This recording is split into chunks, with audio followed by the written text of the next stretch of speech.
good morning, everybody. Today we're going to be talking about our topic of the week, which is fake news. So we're going to start by asking a question, and it is, why have we lost faith? Why in North America have we lost faith in the news, journalists, and their objectivity? And I'm not going to spend too long on this, but there are two main reasons. So people started realizing and or believing that the tools that journalists use to be objective were rather an illusion or a practice that they use to protect themselves, to protect their careers, and to avoid themselves from harm's way. So it was less tools to provide the most accurate information to the public or information without biases, but it was more something for themselves, for their own protection, which caused people to be skeptical. Second, we have the introduction of the internet, cable news, and especially social media, which I'll be talking a lot more about. And the introduction of new ways to consume news and a lot of different options came with a lot of different opinions and a lot of different contradictory perspectives. So all these different opinions and perspectives also cause people to be skeptical of the news because they no longer knew what they were consuming in the news, if it was true or not. So these two main reasons caused a lot of people to be skeptical of the news and to lose faith in it, as well as journalists. So before we get into any examples of fake news, I wanted to talk a little bit more about social media and why we have fake news and why people believe in fake news. So we have 6 Google search suggestions here with the prompt "climate change is." So we have 6 different responses. Climate change isn't the end of the world, climate change is not real, climate change is political, climate change is disturbing the planet, etc., etc. So none of these responses are necessarily a function of what the truth is. While some of them may be true, they're not a function of what the truth is. But these responses are suggested due to the particular things that Google knows about you and the location that you are Googling from. So we have to remember, when we consume news or we see different articles of news on social media or on the internet, we are playing against an artificial intelligence that knows so much about us and that can likely anticipate our next move and to calculate our next move. And this artificial intelligence wants to suggest things that will keep us clicking and keep us engaged and keep us in the loop, because this is what sells. The technology, the internet, the social media, they want to be making money. So they're going to suggest things to us that they know we're going to click on.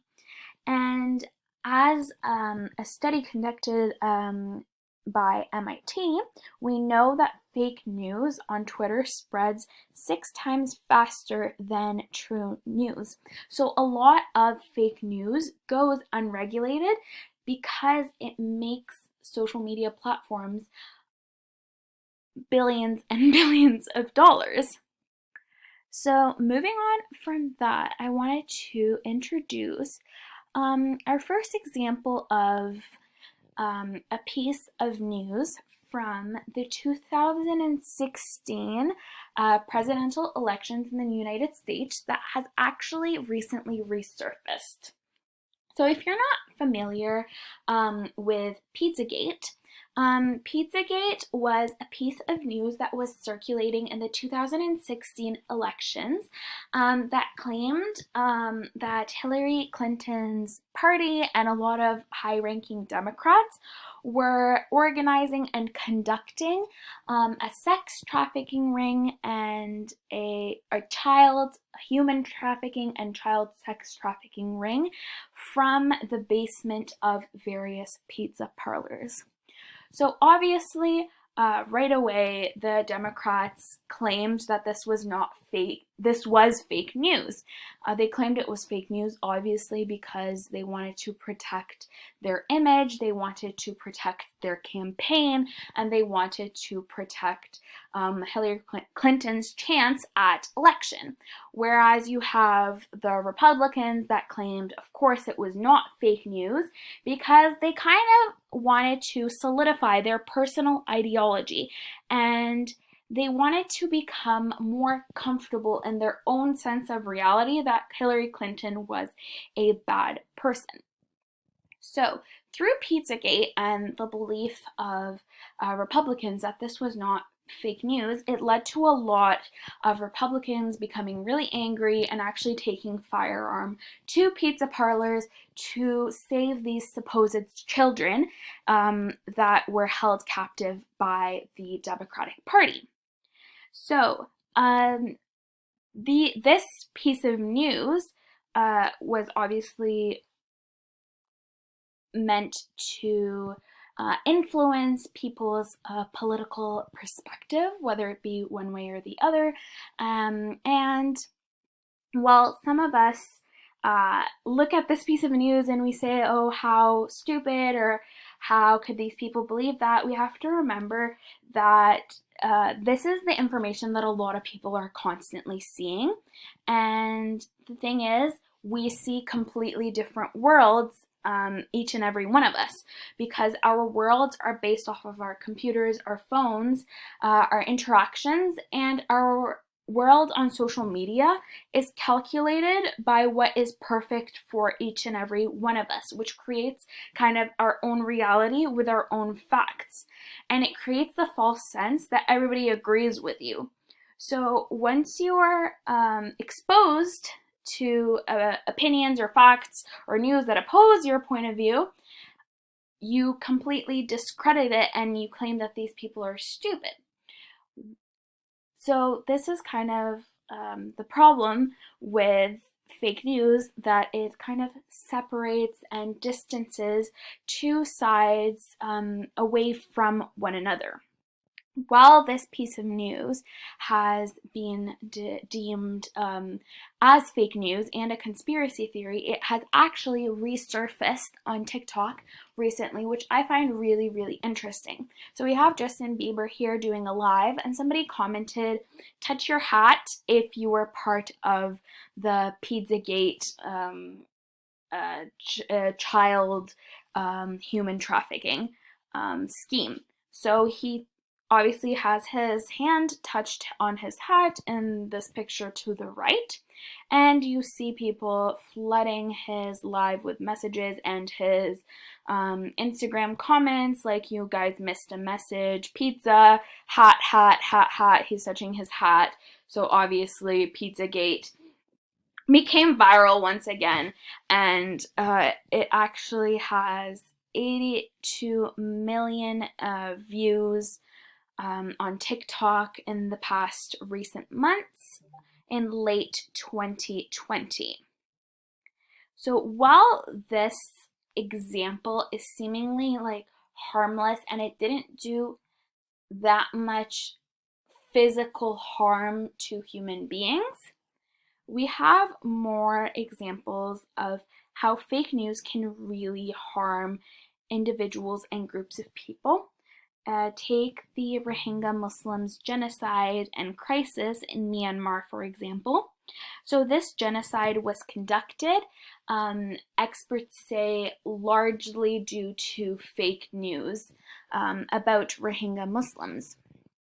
So in Myanmar, it is more of a country where critical thinking is not taught, and individuals really believe in what they see on social media. They take it as a fact and they don't question it.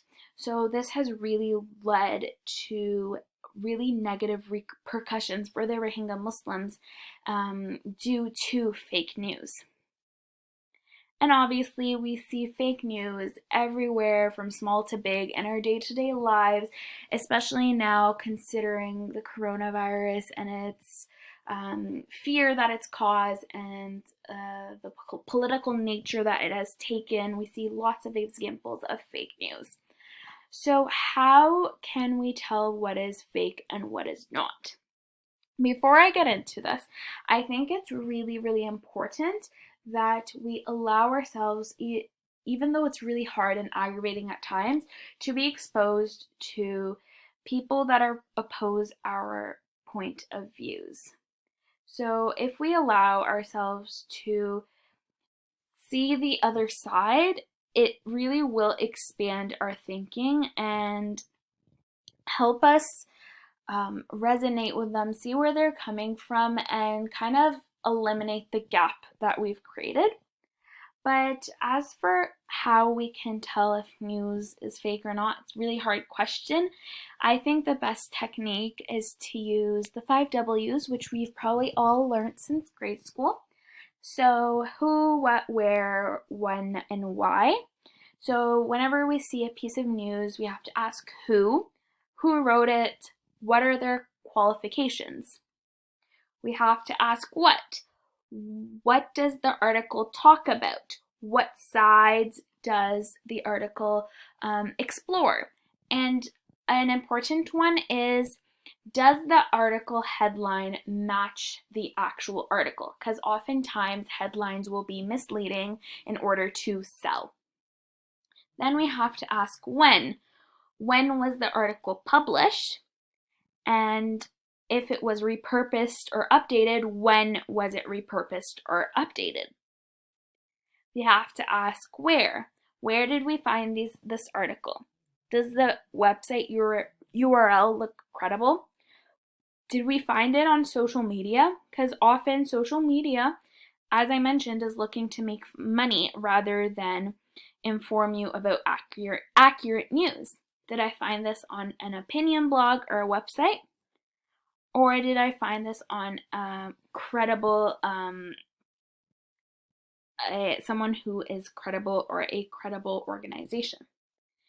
And the most important question, in my opinion, is why? Why was this piece of news, or why was this article, or why is the thing that I am seeing published? So is the reason to inform the public? Is the reason to sell something? Is the reason to entertain, to persuade, to fearmonger, etc.? Why? And kind of going on top of the question of why is ask yourself who benefits. Why was it written and who benefits from this? So critically thinking about the news that we see and the people who produce our news, I think, is at least something that we can do to ensure that the news that we are consuming is credible to our best knowledge. So thank you guys so much for listening on about my 2 cents of fake news. And please take this with a grain of salt, because these are my own opinions, because with my own facts and my own sense of reality.